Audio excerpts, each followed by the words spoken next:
All right, so that's like a review of like things with the sympathetic nervous system. That was all. Again, if that was really fast or if you want more detail, there's the book and also my lectures from PHYL 141.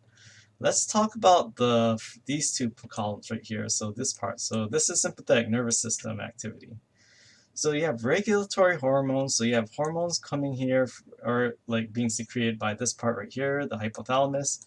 It's ending up at something called the pituitary gland, and the pituitary gland in turn is secreting yet another wave of hormones. This happens all the time in the body. So what we have here is hypothalamus and then the pituitary gland. Now these are two very important central structures. They control many of the hormones in the body, not all, but many of the hormones are controlled by this system. Now let's go to top hat. So when you have epinephrine and norepinephrine being released by the adrenal medulla, are they neurotransmitters or are they hormones? They're being released into the bloodstream, so same chemical, but are they neurotransmitters? Are they hormones? Are they both? Or are they neither? Okay, let's see what people said. Most of you said they are hormones, and the majority is correct. So again, it is the same chemical, but it's no longer at a very small synaptic cleft. Now you're releasing these hormones, these chemicals into the bloodstream.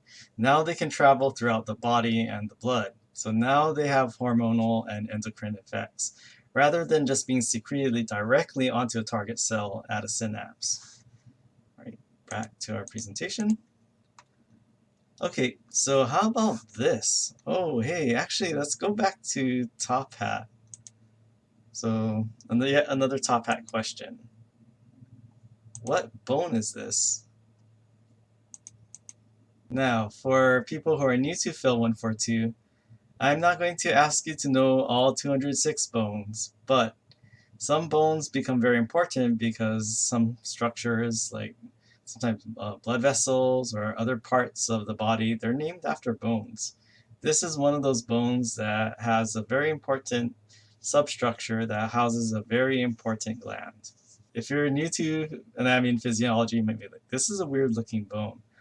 Well, the thing about this bone, it's actually a very central, you can kind of see it from the surface of the skull in some parts, but it's actually a very central bone that forms a scaffold for many structures. So which bone is this I'm talking about? This is most of you said sphenoid, and this is so yep, most of you is correct. So, or most of you are correct. This is the sphenoid bone. So again, if you're not able to get your answers in time, yes, as people are saying in the chat, these aren't worth any points, but they're here to test your knowledge. And again, if you're getting this wrong, it might be good to review some stuff,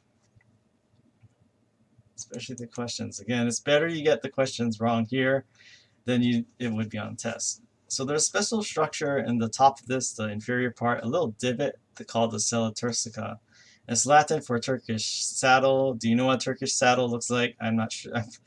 I had to look it up and Google it, and I'm like, okay, yeah, it's like an old reference. But basically, the pituitary gland, it kind of sits in the saddle. So this is a very interesting thing. The pituitary gland is kind of surrounded and encased by like a bone. So it's kind of really protected by the sphenoid and all the other bones in your skull.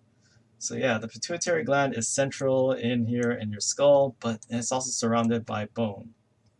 So what we have here is, again, the bottom part of your brain, and then here we have this, what we call the infundibulum.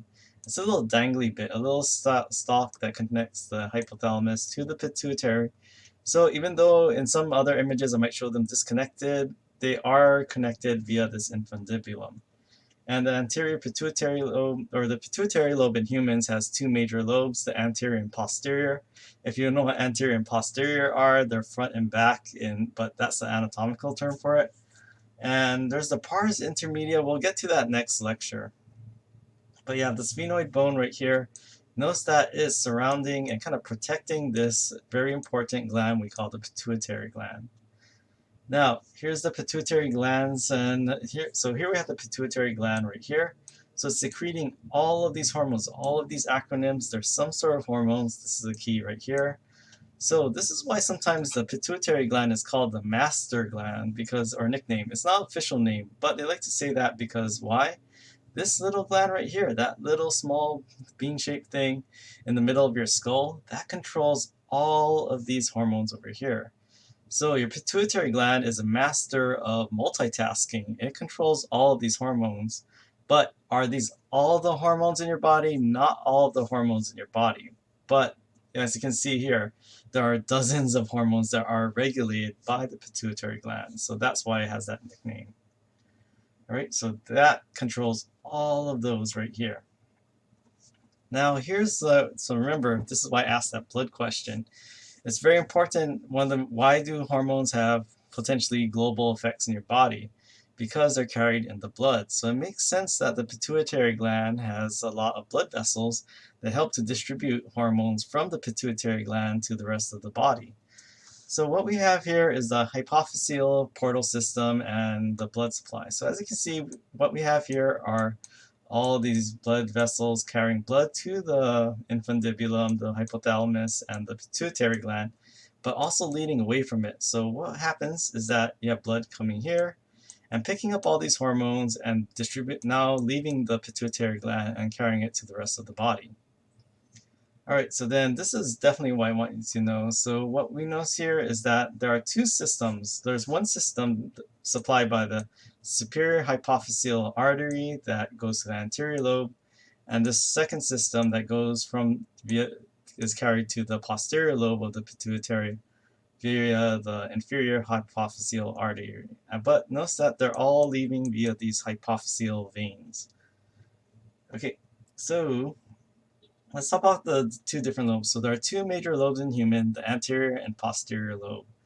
Let's talk about the posterior lobe first. So the interesting thing about the posterior lobe, you have these things called nuclei, and if you rewind to last semester, a nuclei is a gathering of, actually there's many different definitions for nucleus. In this case, we're talking about the definition that refers to a collection of neuronal cell bodies. So these are all neurons right here.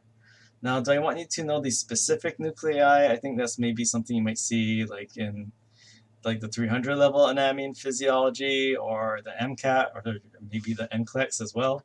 But what we have here is basically neurons, and notice these neurons are running all the way down here.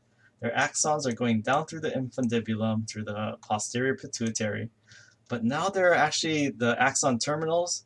Instead of going directly onto a target cell, now they're going into these blood vessels. So when they secrete chemicals, instead of chemicals being secreted directly onto another cell, these chemicals secreted by the neurons are now entering the bloodstream. So this is what happens in the posterior pituitary. You have the chemicals being secreted by neurons, but instead of becoming neurotransmitters, because they're now being transported in the blood, they become hormones that can potentially go everywhere in the body.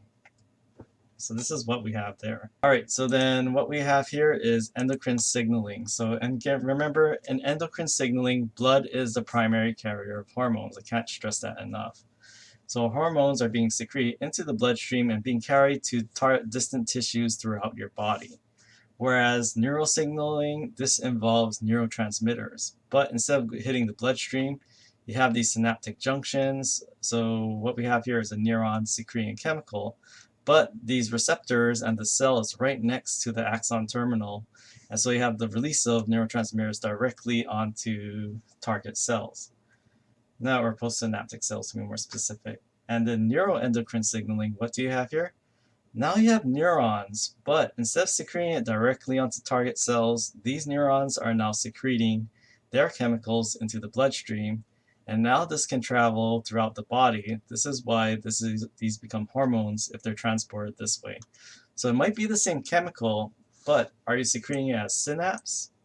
Or are you secreting it into the bloodstream where it can potentially reach every cell that's being supplied with blood? All right, so then that was the posterior pituitary lobe and blood supply. So again, we have the neurons directly secreting the chemicals into the bloodstream, and the inferior hypophyseal artery and the portal system. Now it's going to go through these hypophyseal veins that carry these blood or these chemicals away from the posterior lobe and to the rest of the body. So it can be either one of two hormones so we only know of two hormones from the posterior pituitary right now. oxytocin or ADH. So it's pretty simple. Like what we have here, direct secretion of hormones directly from neurons that start off in the hypothalamus, but they have their terminals here in the posterior pituitary, and these chemicals are directly going into your bloodstream.